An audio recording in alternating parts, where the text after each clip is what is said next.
오스틴, 휴스턴에 있죠. 이분들은 이야기합니다. 그리스도 밖에도 구원이 있다. 예수 그리스도가 아니라도 주 예수 그리스도 밖에 구원이 있다라고 이야기하죠. 종교 다원주의를 주장하고 있습니다. 여러분, 루터는 목숨 걸고 바른 신앙을 세우기 위하여서 종교 개혁을 했습니다. 그 루터의 독일에 있는 루터 기념교회에서 이슬람의 제사장, 이슬람의 핵심 지도자가 교회 모임에 이슬람 지도자가 와서 기도하는 일이 있었죠. 이것을 보고 독일의 신실한 크리스찬 여성은 이제 독일 교회는 죽었다, 오직 그리스도만이 유일하시다라고 절망하며 항의했던 것을 우리 유튜브를 통하여서도 볼 수 있습니다. 루터 기념교회에서 이슬람 지도자가 기도하고 있어요. 이것이 마지막 시대의 세상의 나라의 무서움입니다. 시편 2편에서 세상의 나라의 모습이 오늘에 이르러 이렇게 거대한 악의 세력으로 다가오고 있고, 이렇게 미화되고 멋지게 포장된 세상 나라에 오늘 교회의 어른들조차도 빠져들고 있고 세상 가치관과 세상의 풍속에 젖어드는 것이 오늘 우리의 현주소고 우리의 안타까운 모습이다라는 것이죠. 여러분, 그래서 베드로전서 5장 8절 9절에 근신하라, 깨어라, 너희 대적 마귀가 우는 사자같이 두루 다니며 삼킬 자를 찾나니 너희 믿음을 굳게 하여 그를 대적하라라고 말씀하고 있습니다. 저와 여러분은 오늘 시편 기자가 성령에 충만하여서 직관하였던 세상의 나라에 대하여서 경고하고 있습니다. 오늘 세상 나라가 우리가 문만 열고 나가서 만나는 세상의 사람들, 세상의 왕들, 대통령들, 공무원들, 관원들, 세상의 관습들, 제도들이 여러분 철저히 공정 권세 잡은 자의 조정에 의하여서, 미혹에 의하여서 그리스도를 대적하고 있고 성도들을 미혹하고 있고, 오늘 우리는 속수무책으로 세상 나라에 젖어들고 있고 빠져들고 있고 믿음의 족쇄를 끊어버리고 사슬을 끊어버리고 세상으로 나아가려고 하는 것이 오늘 우리의 현주소고 모습이다라는 것이죠. 이때 저와 여러분은 더욱더 깨어 있어야 되고 자녀들을 잘 관리해야 되고 신앙생활에 전념해야 될 것입니다.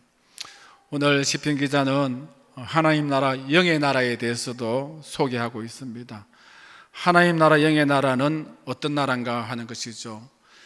이렇게 세상이 멋지고 세상이 빠르고 세상이 앞서가고 이럴 때 하나님 나라는 어떠느냐 하는 것이죠.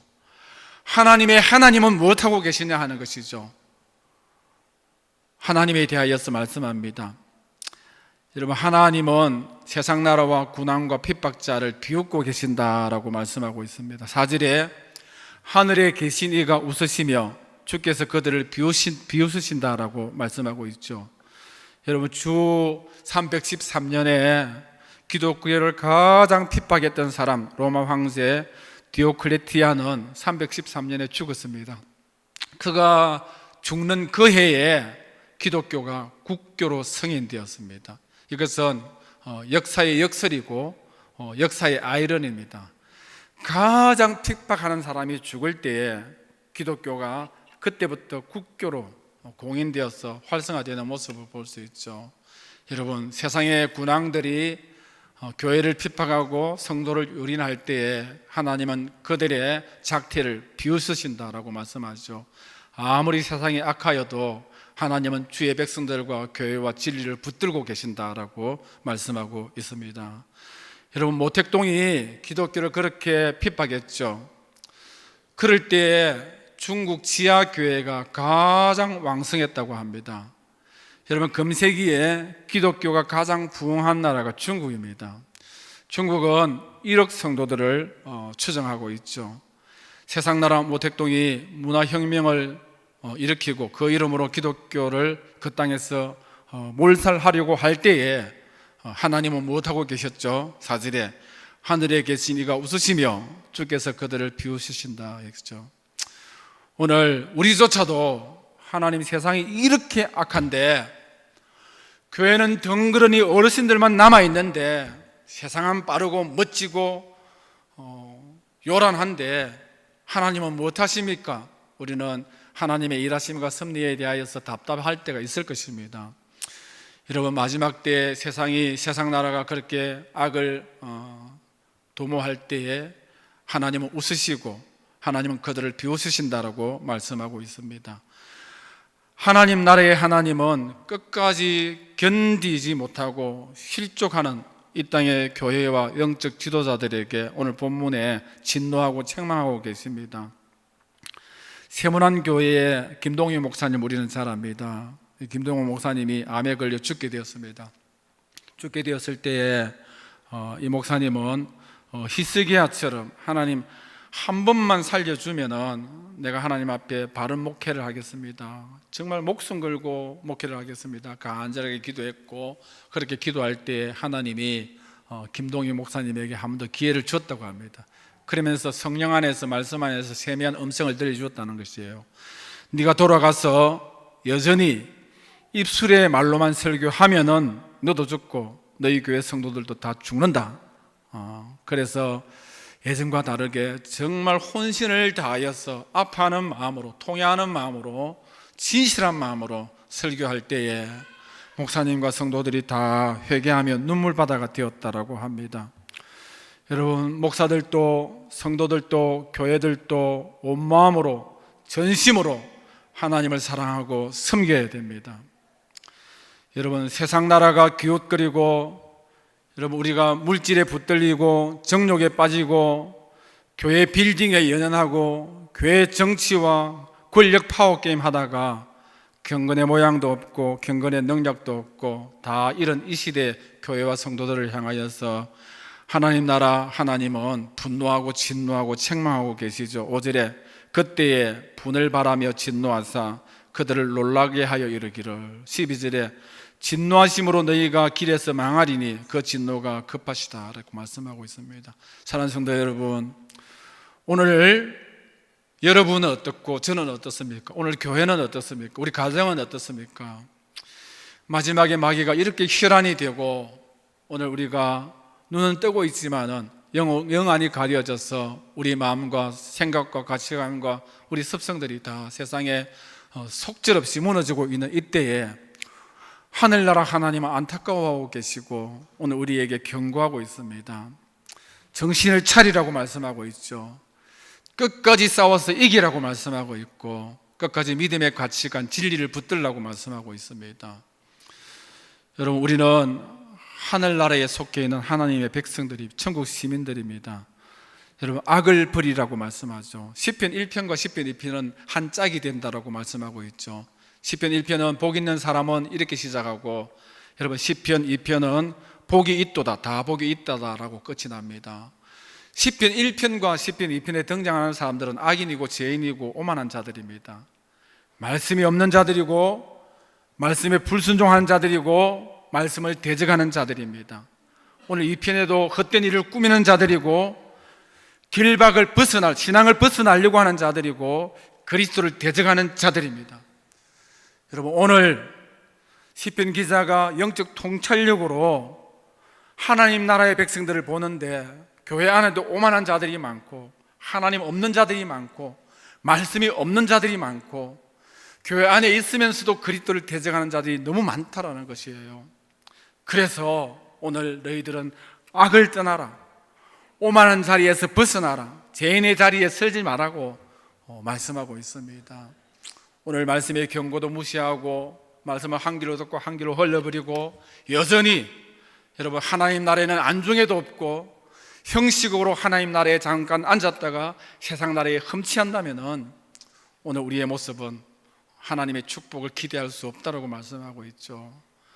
오늘 어쩌면은 하나님이 없는 악인일 수 있고 저와 여러분이 말씀을 순종하지 않은 죄인일 수 있고 오만한 자일 수 있다는 것이죠. 더욱더 하나님 앞에 주의 믿음 안에 견고히 설 수 있는 그런 저와 여러분들 다 되시기를 바랍니다. 영안을 열고 하나님 나라가 실제로 존재한다, 하나님 나라의 실체를 사모하고 경험하는 그런 저와 여러분 다 되시기 바랍니다.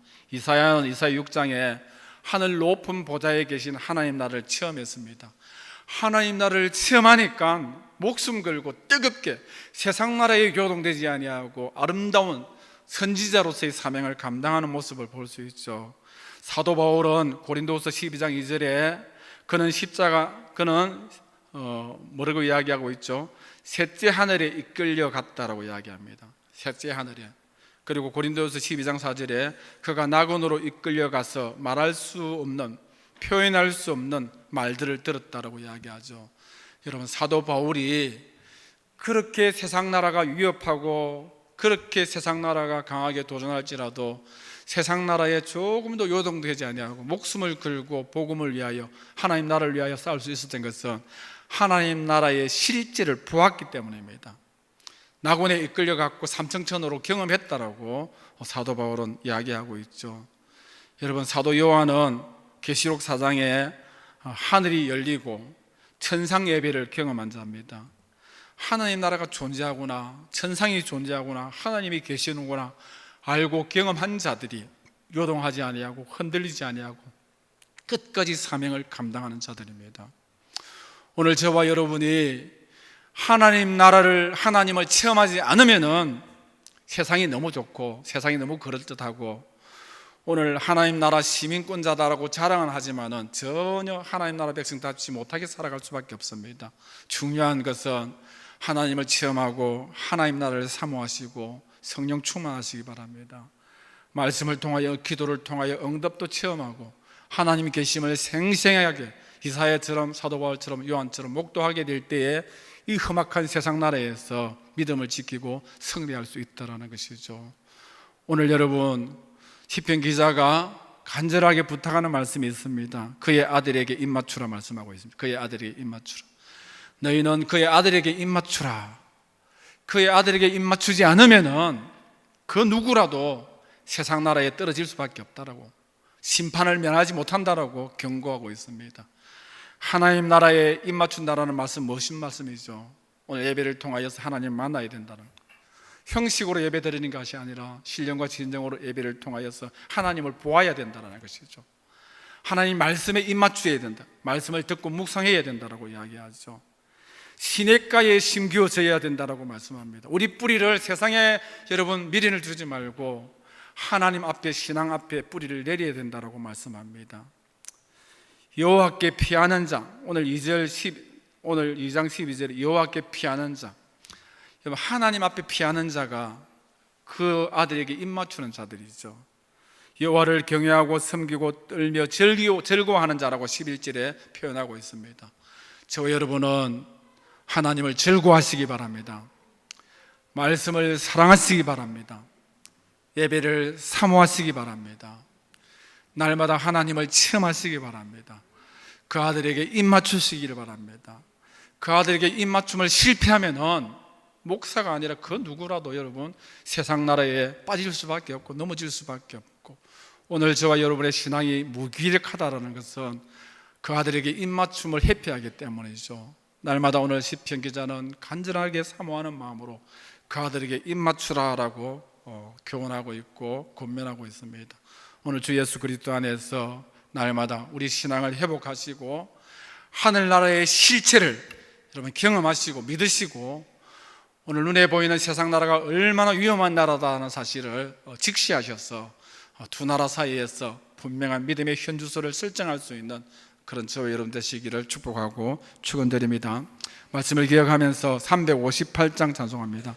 358장 주의 진리 위에 십자가 궁기 하늘 높이 들고서